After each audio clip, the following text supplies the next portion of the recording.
Abund bashmayu netekada sheshemoch tivem malekutoch newesebeyonoch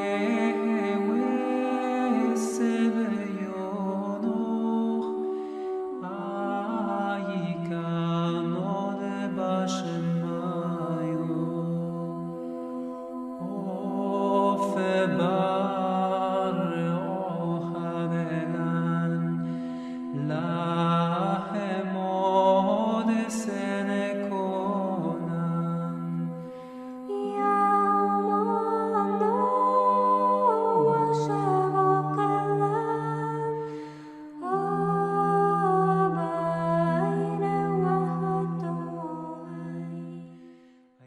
Hoy terminamos de exponer a San Justino, mártir, filósofo.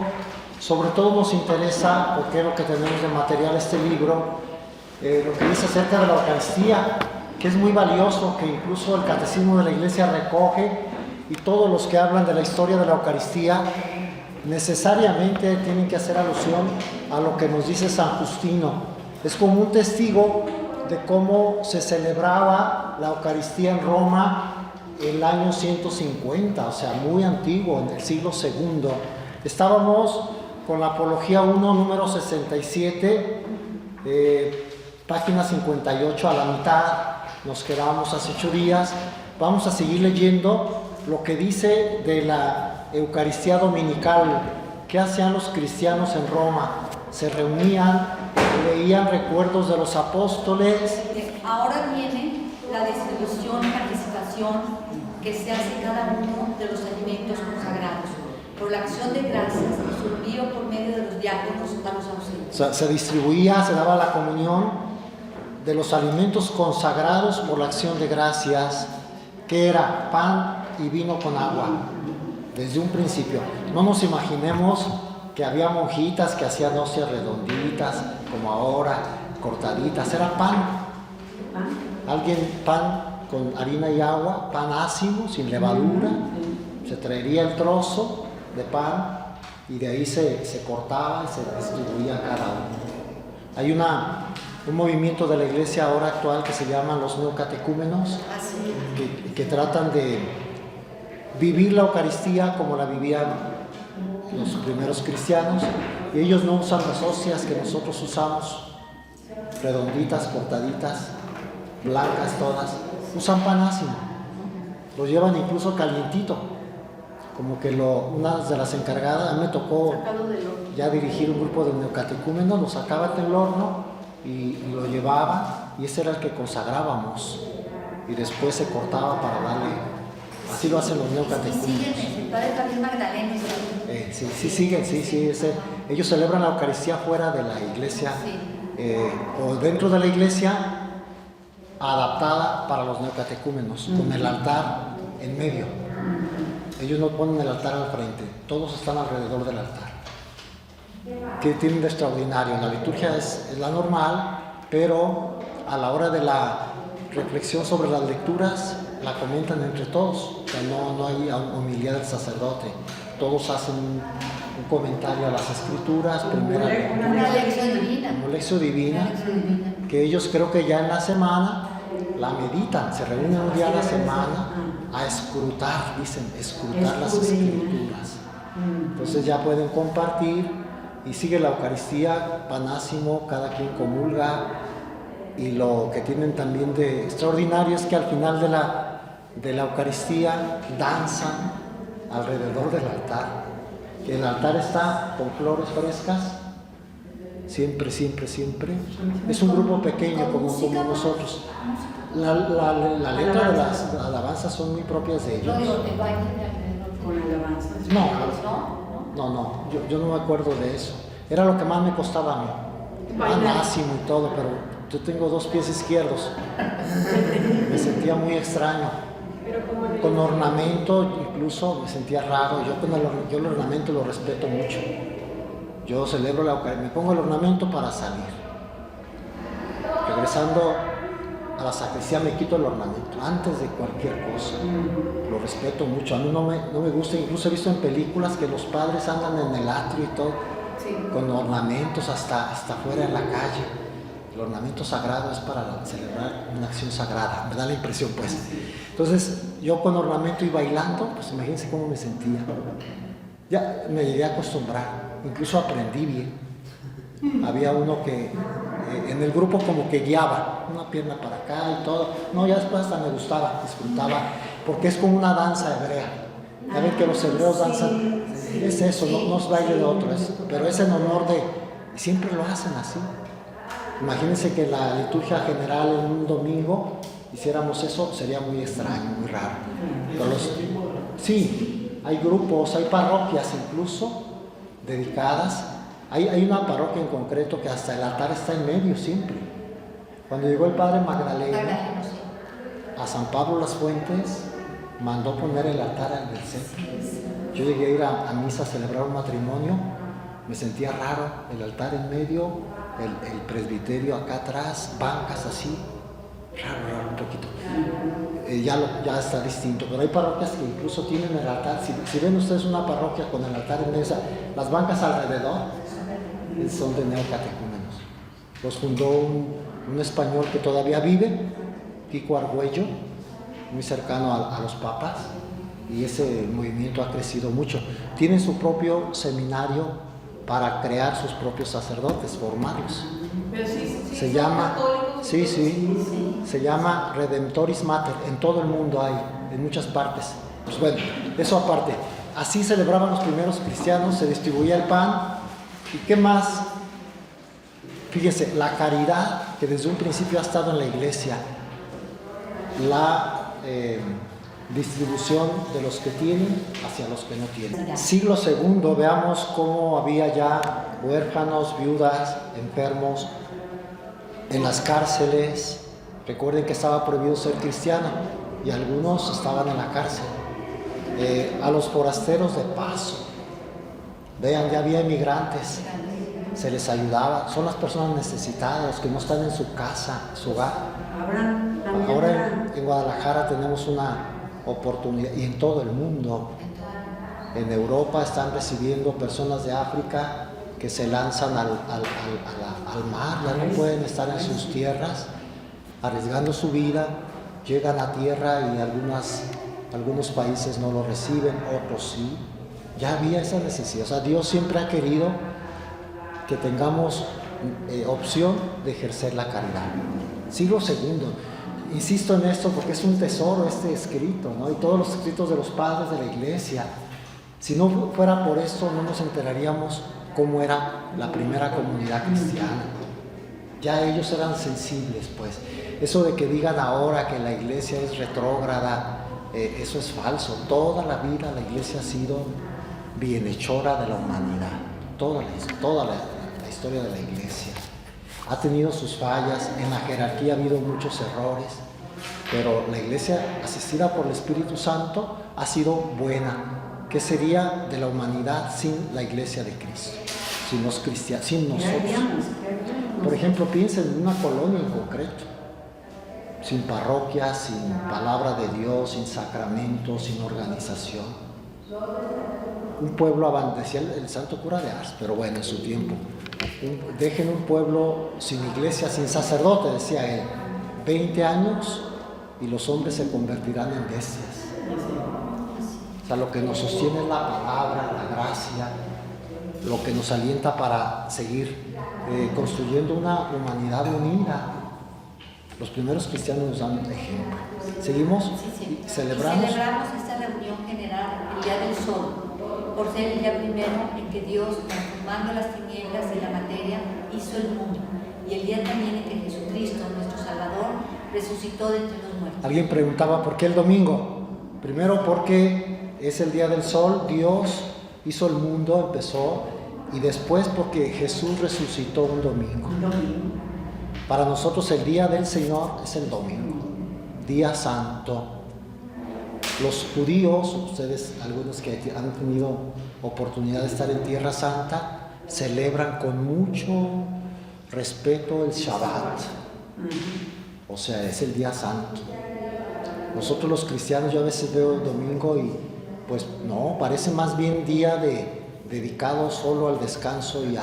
Qué bueno pues, la convivencia fraterna, pero a Dios a veces no se le dedica pues. Hay mucha gente que no. Yo pienso en todos los que van a los estadios, en el mundo, en domingo, o sea, es día para emplear todo el día en otra cosa. La iglesia aquí en Guadalajara, hace poquito hablé con un padre joven, me dice que es el capellán de la Plaza de Toros. La iglesia en Guadalajara se ha preocupado por estar cerca y ofrecerle la Eucaristía. En el estadio hay capilla y toda la vida ha habido un capellán, un sacerdote que les ofrece. Ustedes no pueden ir a los templos, están concentrados los jugadores, pueden venir a la Eucaristía, aquí les celebran la Eucaristía. Los toreros que se van a jugar la vida, pues ahí en la Plaza de Toros hay un capellán que está cercano.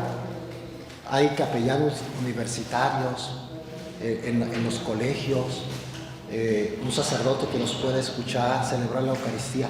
La iglesia siempre quiere que sus hijos, todos, tengan la oportunidad de santificar el domingo. Fíjense, hasta en los aeropuertos, hay un aeropuerto no sé cuál, que hay una capillita, no hay Eucaristía porque es capilla universal para cualquier religión. Y sí va la gente a hacer oración el domingo. Los católicos que están de paso, que van a viajar muchas horas, hasta en esa capilla pueden acercarse a orar. O en los hospitales también hay. En los hospitales. Hay mucho esfuerzo de la iglesia por atender y santificar el domingo.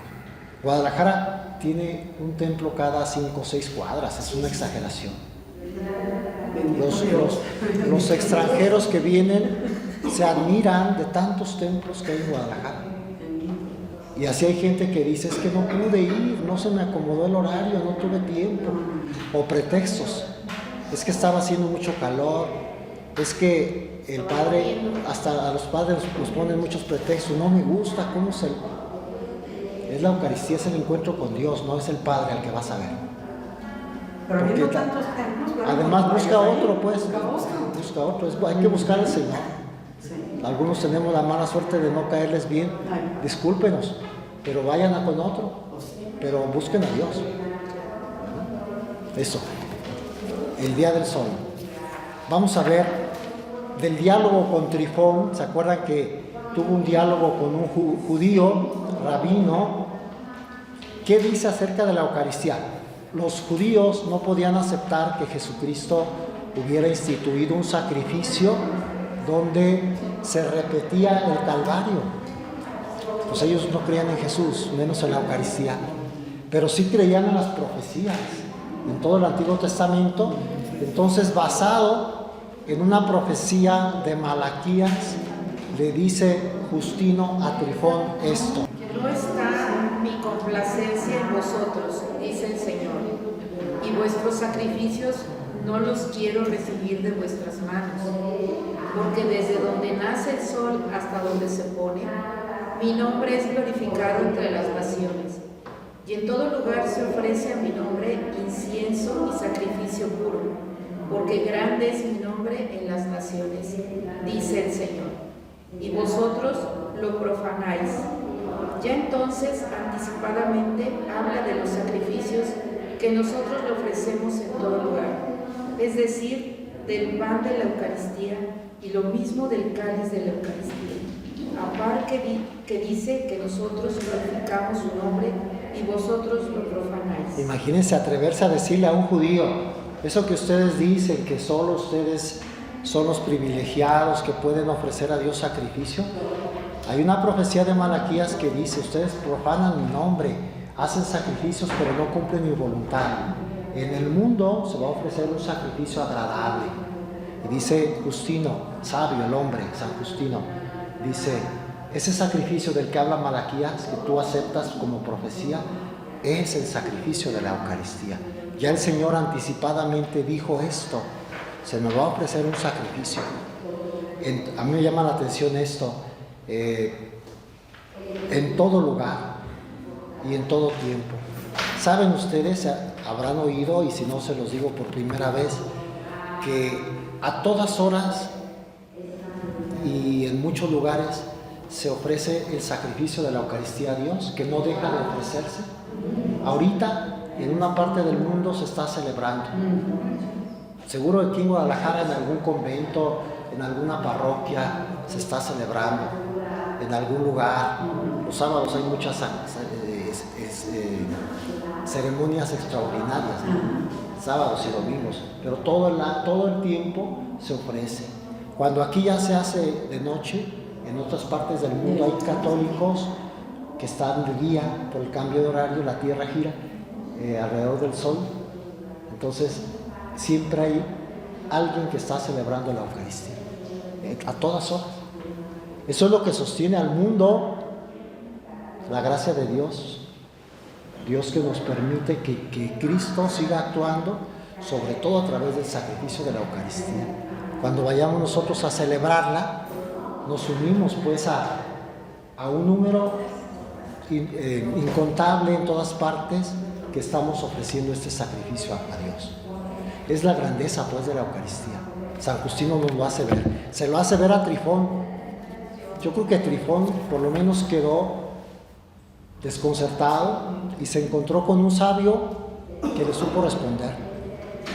Seguro nunca en su vida se había encontrado con alguien que le refutara esa sabiduría judía que tenía. No, nosotros somos los verdaderos sabios. Cristo es el verdadero profeta. En fin, le habría dado una lección. No termina el diálogo con Trifón diciendo que se convirtió Trifón, pero por lo menos se fue noqueado, se fue. Ay, a lo mejor sí Jesús es el Mesías y ya vino y todo. La riqueza de nuestra fe se la transmitió. Fue como en 2 días, no crean que fue tan rápido, fue una entrevista larga. Son muchos capítulos, es un libro más grueso que este, el diálogo con Trifón. Imagínense también qué hazaña del que lo escribió, con los medios a su alcance.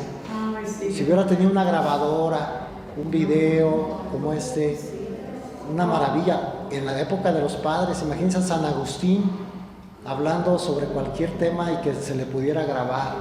No, lo que hacían era tomar notas como taquigráficas, que no había taquigrafía como ahora, pero una cierta, se llama estenografía, y después pasarlo en limpio, a mano, todo.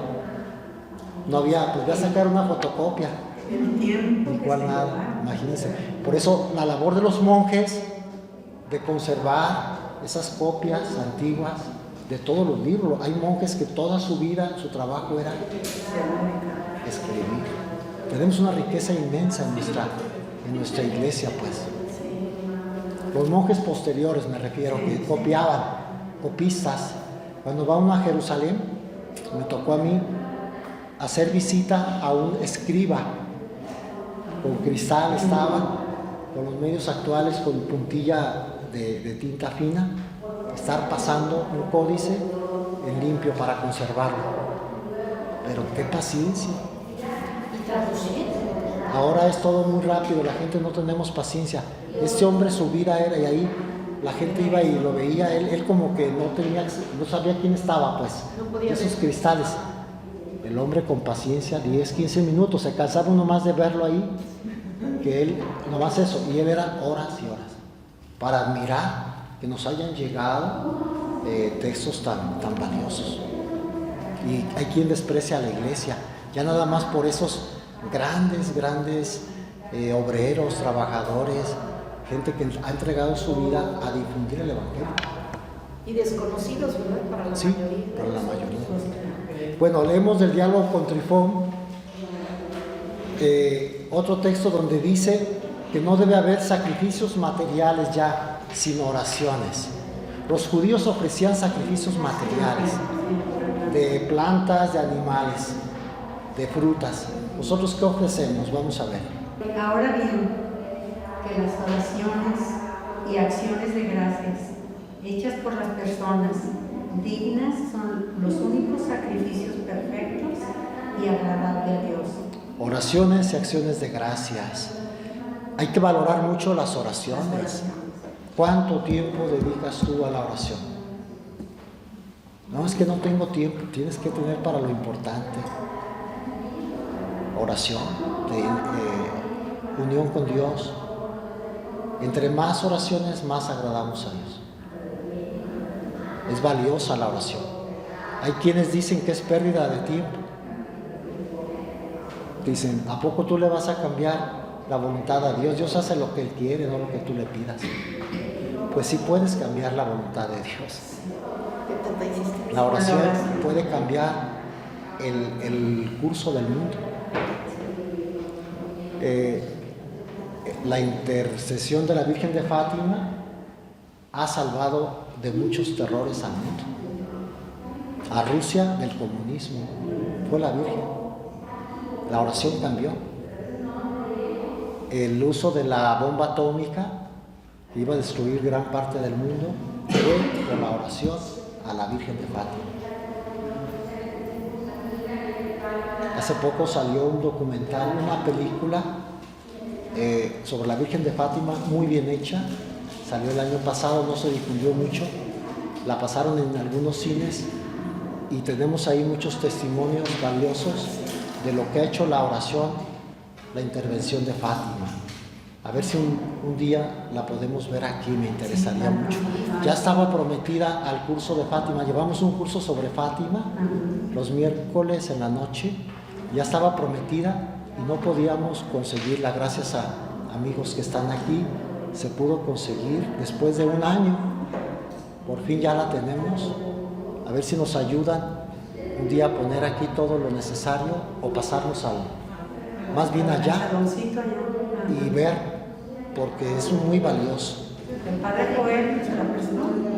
No, la conseguimos directo de España. España, ¿verdad? La Virgen pidió, por ejemplo, que se consagrara Rusia. Y hasta que se consagró Rusia, vino como que la paz, vino como que la intervención. No se hacía, los papas no hacían, y hasta Lucía, ahí en la película aparece, Lucía decía, es que no es lo que pidió la Virgen. Hasta que murió Lucía, ya tranquila cuando se hizo la consagración. La hizo el Papa Juan Pablo II, por ejemplo. O sea, uno dice, ¿y eso qué a poco con palabras a la Virgen se va a cambiar pues sí, es oración. Los que no tienen fe dicen que eso no sirve. Los que tenemos fe sabemos que hay mucho poder. Se puede, ¿verdad? Bueno, eso es lo que agrada a Dios. Decía ya en el siglo II, los cristianos los podemos imaginar. Por cierto, ¿cómo oraban de paso? Porque tenemos ahí documental pictórico, pinturas en las paredes de algunos lugares donde aparecen los cristianos, oraban así, con las manos abiertas, para recibir los dones de Dios. Así están los orantes. O sea, no es ni hincados, ni cruzados los brazos, ni juntos, sino la actitud de oración era así. Y de pie. Y de pie, generalmente. Eso es lo que tenemos. Y dirigido hacia algún lugar en especial, por ejemplo, el oriente. Al oriente, sí. Al oriente. Sí. Había el oriente, del oriente sale el sol, ahí está Dios, la luz que ilumina. Las tinieblas es el lugar del demonio. Cuando se bautizaban, documentos de los padres también, cuando se bautizaban, se ponían de pie para hacer, delante de las tinieblas, la renuncia al mal. ¿Renuncias a las obras de las tinieblas? Sí, renuncio. Era viendo hacia el occidente, lugar del mal. Y cuando se iba a hacer la profesión de fe, ¿crees en Dios Padre Todopoderoso? Se volteaban hacia el oriente, de donde salía el sol. O sea, das de espalda al occidente porque de ahí va, y de frente al oriente. De frente al oriente, así lo hacía. De hecho, las iglesias estaban frente al oriente. O sea, el sacerdote tenía que ver al oriente. ¿Y la oración era espontánea o era...? No, ya había Formatos. decíamos cierto formato, sí. A propósito, se me ocurre ahora también comentarles, porque es parte de la cultura de los padres, cuando no había basílicas ni templos, celebraban la Eucaristía en las casas, pero no en todas las casas, porque ni había espacio como ahora. Algunos viven en casas chiquitas, vivimos en casas muy chiquitas, no era bueno porque era un barrio muy pagano, que podían denunciarlos. Entonces había casas consagradas, se le llamaba la casa de la iglesia, Domus Ecclesiae. La iglesia era la comunidad. Y hay unas ruinas de una Domus Ecclesiae que estaba en Siria, se llama Dura Europos, nombre griego, Dura Europos, la ciudad. Ahí se encontraron una casa donde hay pinturas que hacen alusión al bautismo o a la Eucaristía. Era un salón donde ahí se juntaba la comunidad cristiana. Es una joya arqueológica. ¿Dónde creen que está? En Estados Unidos. Es que todos se lo llevan para allá. Todos se lo La llevan. Dura Europos, la gente, los países ricos también en eso Las pinturas, acapara, ¿verdad? Todos. Pues, ¿En Nueva York? no sé bien. Pero En el internet podemos ver en la Segunda esos Guerra, salones con sus pinturas. Pero es un testimonio muy real de cómo era la celebración.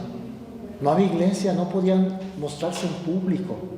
Entonces ahí, aunque también acudían a veces cuando sepultaban a algún difunto a las catacumbas.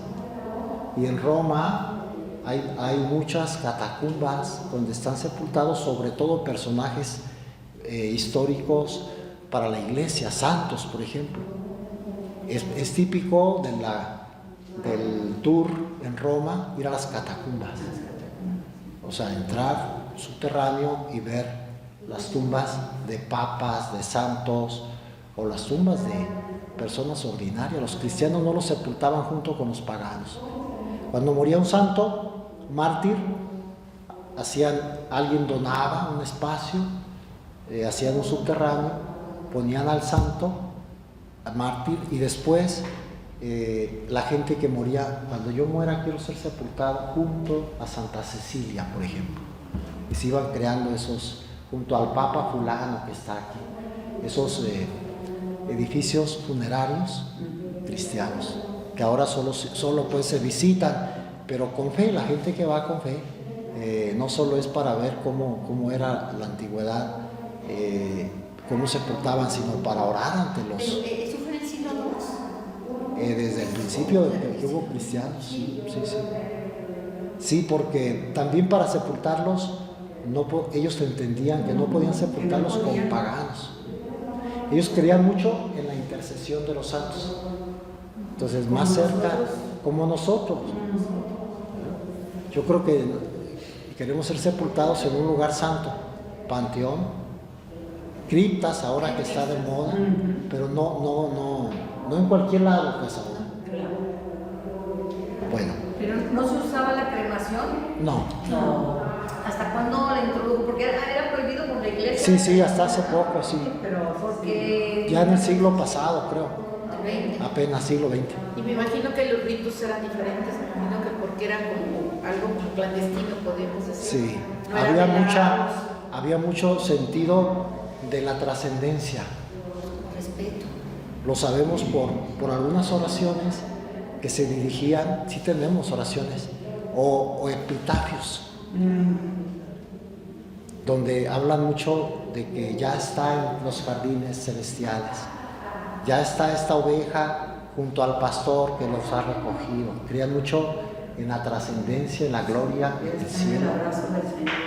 No había pesimismo, pues, sino como mucho optimismo de que iban a la esperanza cristiana, ¿sí? Más que ahora, creo. Bueno, vamos a leer el último texto. Es una apología, de la apología primera. ¿Qué dice? Porque él solo honor digno de él, que hemos aprendido, no es el consumir por el fuego lo que por él fue creado para nuestros alimentos, sino ofrecerle para nosotros mismos, para los necesitados, y mostrándonos a él agradecidos, enviarle por nuestra palabra preces e himnos por habernos creado. O sea, un sacrificio más puro. No, por ejemplo, los judíos decían, yo compro vaca, si es posible, una vaca, y la sacrifico y ya estoy limpio. Ya puedo hacer lo que yo quiera. Con eso cumplía. También puede haber ese sentido entre nosotros. Yo voy a misa el domingo, yo estoy bautizado, confirmado, ya puedo hacer lo que yo quiera. Es la vida lo que tenemos que ofrecer. O sea, el sacrificio dice para nosotros mismos y para los necesitados. A Dios no le agrada tanto que se quemen, que se maten cosas. Los judíos eso hacían, pues. Se creó un fanatismo por el sacrificio. Dicen allá en Tierra Santa que había un guía que el templo pues era una auténtica carnicería. La entrada del templo. ¿Han ido ustedes al rastro? Sí. Pues ahí que hay sangre. Sangre por todos lados. Y aparte dice Y que sucio. rociaban la sangre. Entonces, ¿cómo estaría? O sea, imagínense a los sacerdotes, pues carniceros, los carniceros. Tenían que usar el cuchillo y con eso querían agradar a Dios, o sea, matar y quemar. Imagínense cómo olería la quema de entrañas de vaca, de No, toro. de vísceras, todo eso. Entonces, Me imagino lo que ha de haber olido. exacto, imagínense. Y ellos creían, entre más sacrificios, Dios está contento. Dios está contento con que tú ames a los demás y compartas. Visión cristiana.